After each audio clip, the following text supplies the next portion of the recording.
옆에 사람을 볼 때마다 하나님의 손길을 보실 수 있길 바랍니다. 다시 인사합시다. 원더풀 하십니다.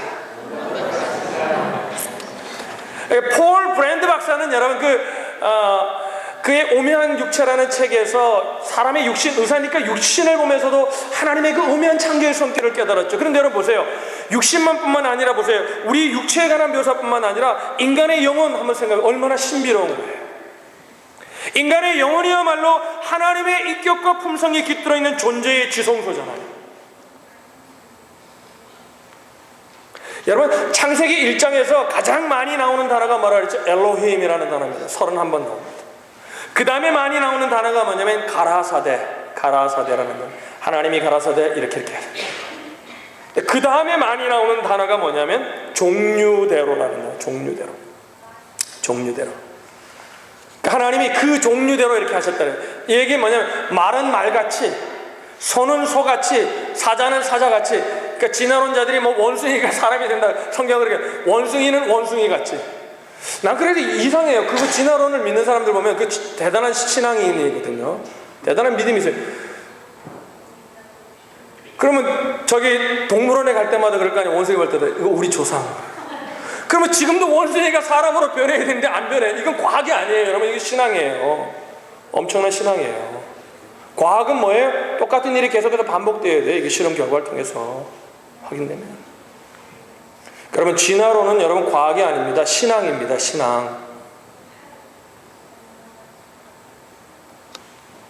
말은 말같이, 소는 소같이, 사자는 사자같이, 원숭이는 원숭이같이. 그러면 사람은 뭐라 그랬어요? 사람은 사람같이 이러셨어요? 아니에요. 사람에겐 종류대로라는 단어를 쓰지 않았어요. 뭐라고요?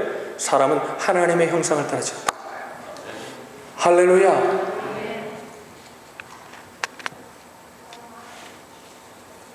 육신을 보면 동물과 비슷한 점이 있지만 사람은 동물과 다른 존재라는 거예요. 사람은 사람 종류대로 존재하게 해요.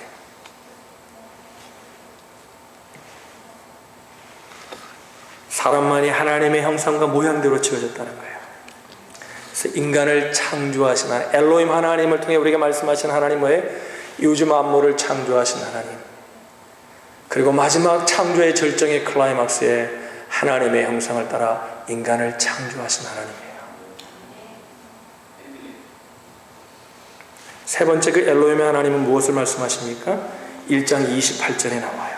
28절 우리 다 같이 한번 읽어보겠습니다. 시작. 그들에게 이르시되 생육하고 번성하여 땅에 충만하라. 땅을 정복하라. 바다의 고기와 공중의 새와 땅에 움직이는 모든 생물을 다스. 보세요. 하나님이 이 우주 만물을 창조하시고 마지막에 그 창조의 절정에 자기의 형상을 따라 인간을 만드시고 난 후에, 인간을 창조하시고 난 후에, 인간을 인간의 종류대로가 아니라 하나님의 형상을 따라 창조하시고 난 후에 가장 먼저 하신 일이 무엇이냐면은 그 인간을 축복하시는 일이었습니다.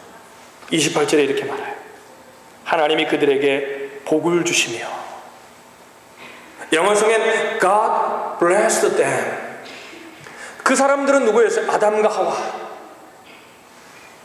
그래서 여러분 기독교 문화의 영향을 받은 서구 문명의 사람들이 만나면 믿지 않는 사람들도 그런 얘기를, 난 처음에 가지고 난 그거 다 믿는 줄 알았어요. 미국 와가지고 God bless you 그러는 거예요. 그래서 내가 이 사람 예수 믿는가 보다. 브라들 그랬더니 어느 교회 나가냐 그랬더니 교회 안 나간대.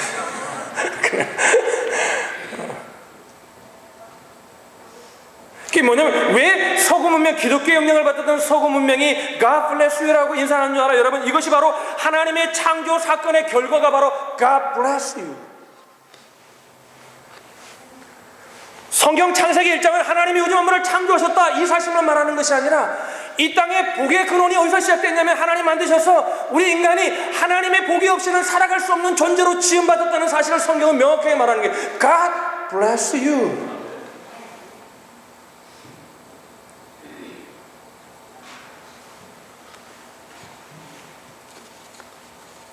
그러니까 인간의 완전한 행복, 인간이 누릴 수 있는, 하나님이 창조하신 그 인간이 누릴 수 있는 그 행복, 인간이 말하는 행복이 아니라 그 진정한 행복을 누릴 수 있는 길은 무엇이냐면 하나님의 복을 받는 인생이 되어야만 가능하다는 거예요.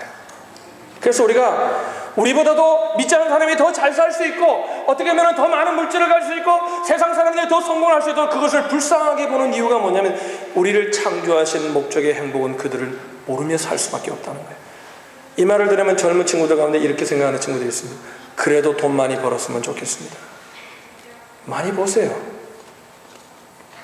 So what? 여러분이 아직도 그런 인생을 부러워한다면 여러분은 하나님이 복을 주셔야만 살 수 있는 인생이라는 걸 아직 철저하게 못 깨닫고 있는 거예요. 우리가 힘들어도 어려워도 고난의 삶을 살며 때로는 육신의 질병을 가지고 육신의 연약함을 가지고 살면서도 감사할 수 있는 이유가 무엇인 줄 알아요? 하나님이 우리를 지으시고 우리를 축복하시는 분이기 때문에 그래요. God bless them. 그렇다면 여러분, 이 축복의 하나님은 우리 자신만 복받기를 원할까요? 여러분 다시 28절을 보십시다. 28절 보세요. 하나님이 그들에게 복을 주시며 그들에게 이르시되 생육하고 번성하여 땅에 충만하라. 하나님 어떻게 하시는 거예요? 그들이 복을 받아서 아담과 하와가 복을 받고 그것으로 끝나는 것이 아니라 이 땅에 자손들을 낳고 자손들이 이 땅에 충만하라는 거예요. 여러분 결혼하면 여기 미혼들이 있는데 한 명만 낳지 말고 여러 명을 낳으시길 바랍니다. 할렐루야. 전도 못하면 애라도 낳아야 돼요. 할렐루야. 가장 하나님의 말씀으로 영향을 줄 수 있는 것은 자식이에요. 우리 미혼들만 아멘 하겠습니다. 많이 낳으시기를 주님의 이름으로 축복합니다. 결혼한 사람 말고 미혼들은 안 하네. 왜? 이런 생각하는 거예요. 목사님, 세상을 목사님 너무 몰라요. 낳으면요 교육비도 얼마나 들고요, 어떻게 키워요. 여러분 주신 대로 열심히 키우면 하나님이 책임져 주세요. 이게 우리의 믿음이에요. 할렐루야. 자식을 원하지만 아직 더 낳지 못하는 분이 있습니까? 여러분 기도하시면 하나님이 태의 문을 여실 줄 믿으시길 바랍니다. 할렐루야. 저는 더 낳고 싶어요. 근데 여러분 목사는 더 낳으면 또 교인들이 안 좋아하니까, 교회가 시험되니까 3명만 낳은 거예요. 저 때는 3명만 낳아도 야만인이라 그랬어요. 하나님 복을 주신 걸 어떻게 해요?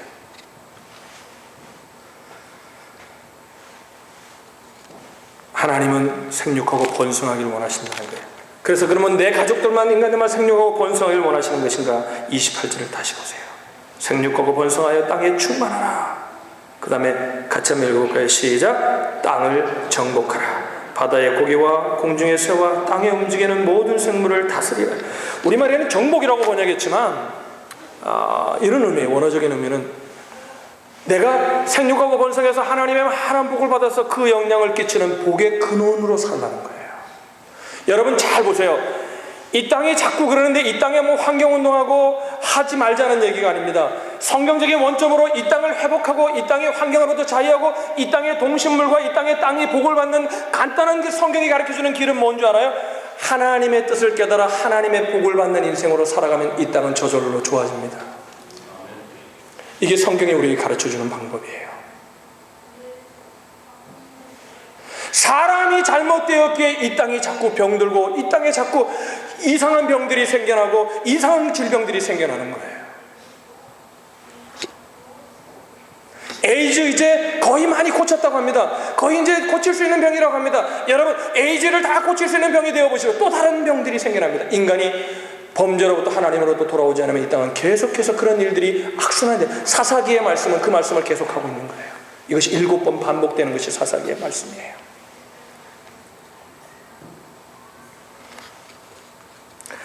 여러분, 여러분의 삶이 하나님이 여러분을 축복하기를 원하신다는 사실을 믿으시기를 주님의 이름으로 축복합니다.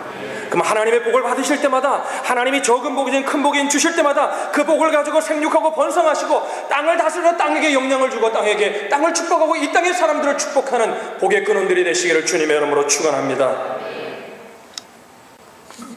조엘 오스틴이라고 여러분 잘 아시고 긍정의 힘이라는 책을 썼습니다. 이분이 휴스턴에 있는 레이크우드 처치의 담임 목사님인데, 제가 2번이나 이 교회를 좀 탐방하고 공부할 수 있는 기회가 있어서 2번이나 갔습니다. 한 번 간 걸 잘 몰라도 2번 또 갔어요. 그분이 그 아버지가 돌아가셨던 교회를 이어받았는데, 아버지가 돌아가시고 난 후에 그는 당신이 목회하는 동안 이렇게 목회하기를 비전을 세웠다는 거예요. 그의 생각은 뭐였냐면, 교회는 이래야 된다. 우리 교회에서는 모두가 서로를 축복한다. 만날 때마다 축복기도 해주고 축복의 말을 해주고 축복이 될 수 있는 격려들만을 나눈다. 우리는 축복만 하겠다. 이렇게 결심했다는 거예요. 그리고 정말 만날 때마다 메시지도, 그분의 메시지를 들으면 다 하나예요. 조엘 오스턴의 메시지는 여러분 여러 개 들으면 하나 들으면 그게 다 비슷한 얘기예요. 예화만 따로 해서 그냥 또 축복받는다는, 하나님 우리를 축복하신다는 거예요. 그래서 난 조엘 오스틴의 신학적인 면에서는 다 동의할 수 없습니다. 그런데 그 교회가 우리는 축복만 한다, 만나면 축복만 얘기하고 축복만 말한다. 그런데 그 교회가 엄청나게 성장한 거예요. 여러분 갔더니 옛날에 그냥 농구장 했던 엄청난 크게 수만 명이 들어갈 수 있는 그걸 지어가지고 그걸 교회로 쓰더라고요. 근데 교회 꼴깍 쳐요. 늦으면 들어가지도 못해요. 그 사람들이 왜 이렇게 모이는가? 그 제가 곰곰이 그분의 책을 읽고 그분을 연구하고 교회에 가서 보면서 모습을 보면서 깨달은 게 뭐냐면, 이거 하나 깨달았어요. 그분의 신학적인 데 다 동의할 수 없지만 하나를 깨달은 거예요. 그분이 축복만 한다고 그러고 축복의 메시지만 전하니까 그 사람들이 많이 모이는데 왜 이렇게 많이 모이는가? 제가 얻은 결론은 뭐냐면, 사람들이 축복에 굶주려 있다는 거예요.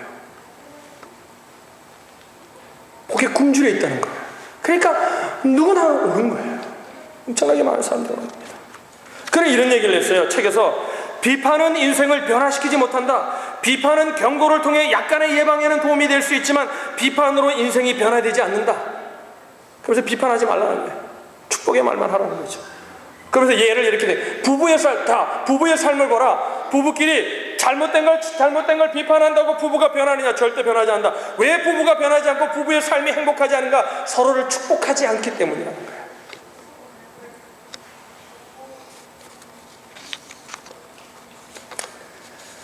여러분, 하나님은 우리를 축복하시는 하나님이십니다. 믿으시길 바랍니다. 이제 삶의 방향을 턴하세요.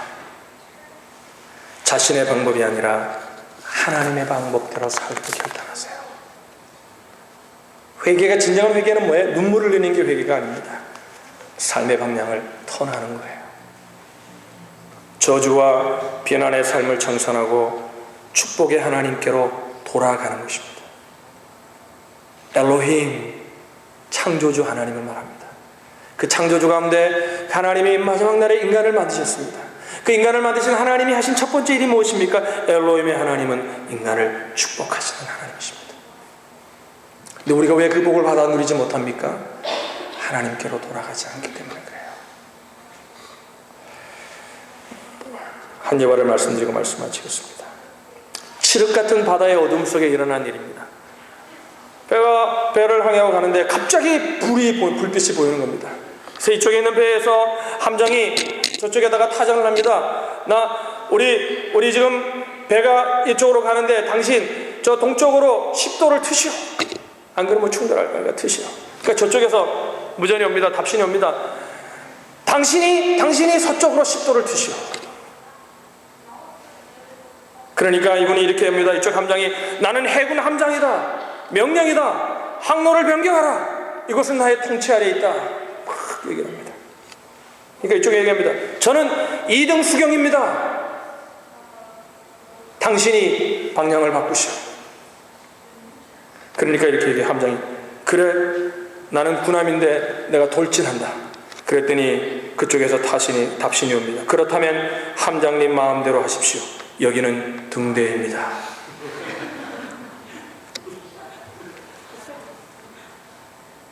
여러분, 이 이야기를 통해 우리 인생의 모습을 반추할 수 있지 않습니까?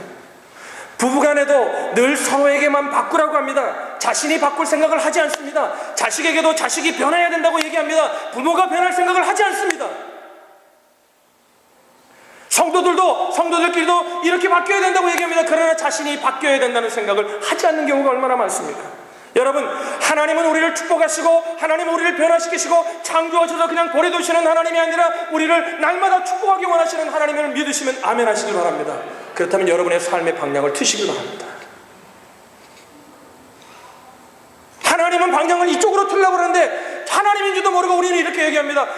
당신이 트시오. 당신이 트시오. 하나님은 트실 수 없는 분입니다. 하나님은 하나님이십니다. 아무리 세게 돌진해 보세요. 침몰하는 건 나예요.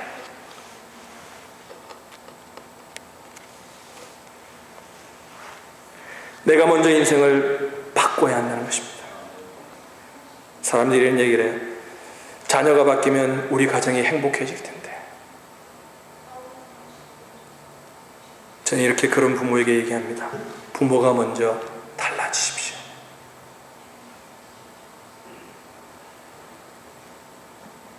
저에게도 자식이 3명인데요. 어떨 땐 섬찟할 때가 있어요. 내가 아는 못된 걸 그대로 해요. 그러니까 여러분, 우리 교회 애들이요, 좀 잘못하면요, 이건 누구 닮아서 이런 얘기 하지 마세요. 이거 부모에게 굉장히 상처 주는 얘기예요. 아, 괜찮다. 그래, 그래도 하나님이 축복하시지. 지금까지 비난과 비판, 저주 속에 우리가 살아왔다면 2012년도는 하나님의 축복의 메시지를 받고 하나님의 방법대로 살아가실 수 있기를 주님의 이름으로 축복합니다. 주님을 예배하십시오. 그와 더불어 더 깊이 교제하십시오. 나를 축복하신 하나님의 의도대로 축복을 나누는 존재로 살아가십시오. 그러면 그 순간부터, 잘 들으세요, 엘로힘의 하나님의 능력과 지혜가 우리의 삶 가운데 경험되어질 것입니다. 엘로힘, 그 하나님은 우리를 창조하셨고 우리를 축복하시기 원하시는 하나님이십니다. 기도하겠습니다.